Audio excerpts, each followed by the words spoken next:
Hey, this is how I told my little boy about Jesus when he was like 2 to 5 years old.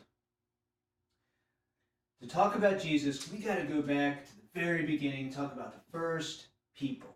Now, the first people, they would walk with God, they would talk with God, they would play with God, they would work with God. They just did everything with God. God and people just loved each other so much. They were always together, and it was pretty great.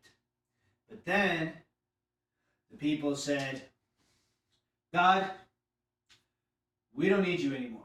We're going to be our own people. We're going to take care of ourselves now. We don't need you anymore.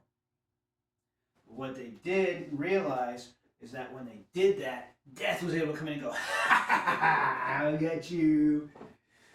And death had people. But God, he said over here like, no, I don't like that. These are my people. I like these people. I love these people. I don't care if they said they don't need me, don't want me anymore. I want these people, and I am going to make a way so that me and people can be together again. So he came up with a plan. And his plan was that he was going to come down to earth as Jesus, and he was going to show us how to live, and he was going to show us who he is.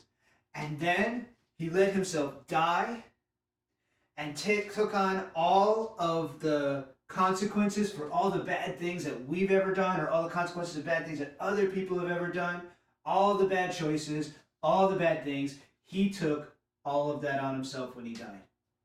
And when he died, death comes up to him and goes, ha ha ha, now I got you too, God. Jesus, see that? Yeah, that's what you think, huh? That's what you think? You think you got me? Uh-huh. Guess what? It's a trick. Pow! And he punches death, and he knocks death out, and he comes back to life, and he says, people, I'm alive again, and I've beaten death. So if you want to be with me, you can come be with me. Just trust that what I did is enough so that you can now be with me again, and we can be together like the first people. We can walk together, we can talk together, we can play, we can work, we can live together. It'll be great, just like with the first people. And so if you want to be with Jesus, you trust that what he's done is enough for you to go be with him again. And you can walk and play and talk and do everything with him just like the first people did. And you can be with him today. You don't have to wait. And the good news is that because he's defeated death, you can be with him forever and ever and ever again. You don't have to stop being with him ever again. So I pray that you hear God's voice, that you see his face, that you meet him, that you get to live with him, have a great life with him. Bye.